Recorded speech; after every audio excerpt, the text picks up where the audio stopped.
जब भी मर्दानी नाम सामने आता है तो सिर्फ एक फिल्म नहीं याद आती, बल्कि एक एहसास लौट आता है।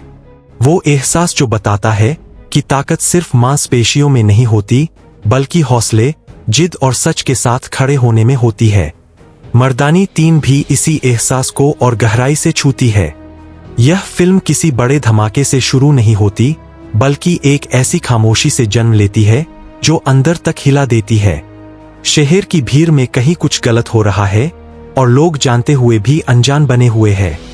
शिवानी शिवाजी रॉय एक बार फिर वर्दी में लौटती है, लेकिन इस बार उनकी आंखों में पहले से ज्यादा थकान है और दिल में पहले से ज्यादा गुस्सा।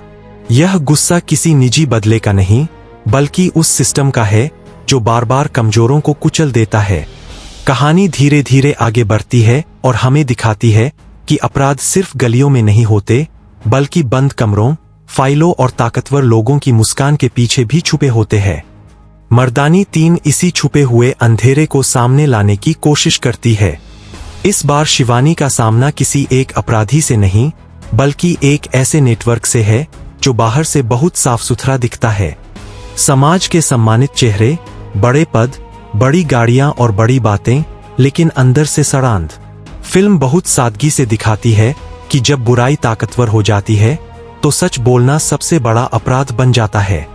शिवानी इस अपराध को करने से डरती नहीं।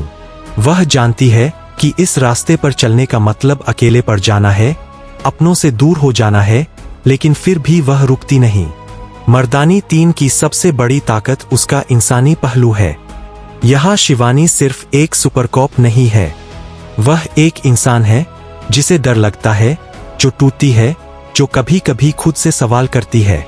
एक सीन में जब वह अकेले बैठकर फाइलें पलट रही होती है, उसकी आंखों में साफ दिखता है कि यह लड़ाई सिर्फ अपराधियों से नहीं, बल्कि समय, सिस्टम और खुद से भी है। यही चीज उसे और असली बनाती है। दर्शक उसे सिर्फ देखता नहीं, बल्कि महसूस करता है। फिल्म में दिखाए गए अपराध दिल दहला देने वाले हैं, लेकिन उन्हें सनसनी बनाने की कोशिश नहीं की गई। हर घटना के पीछे एक सवाल छोड़ा गया है कि आखिर हम कब तक चुप रहेंगे।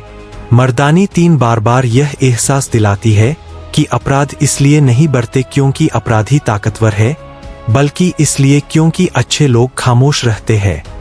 शिवानी इसी खामोशी को तोड़ने की कोशिश करती है। रानी मुखर्जी का अभिनय इस फिल्म की जान है। उनकी आंखें डायलॉग से ज्यादा बोलती है। गुस्सा हो, दर्द हो या उम्मीद, सब कुछ बहुत नेचुरल लगता है। कहीं भी ऐसा नहीं लगता कि वह अभिनय कर रही है। वह बस शिवानी बनकर हमारे सामने खड़ी है। एक सीन में जब वह पीड़ित परिवार से मिलती है तो उनकी आवाज भारी हो जाती है और वही दर्शक की आंखें भी नम हो जाती है। यही वो पल है जो फिल्म को लंबे समय तक यादगार बनाते हैं। मर्दानी 3 सिर्फ पुलिस और अपराध की कहानी नहीं है, यह औरत की जिद की कहानी है। एक ऐसी औरत जो बार बार गिरती है, लेकिन हर बार और मजबूत होकर उठती है।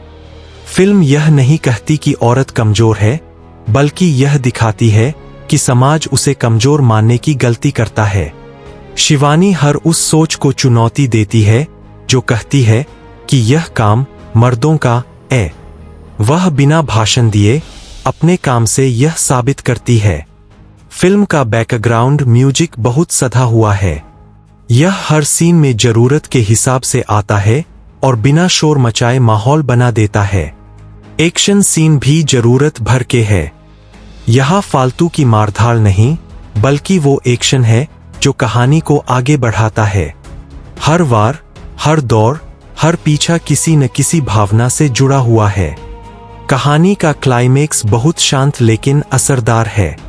यहाँ कोई बड़ा डायलॉग बाजी नहीं होती, कोई लंबा भाषण नहीं दिया जाता। बस एक फैसला होता है जो बहुत कुछ बदल देता है। शिवानी जीतती जरूर है, लेकिन यह जीत खुशी से ज्यादा सुकून देती है।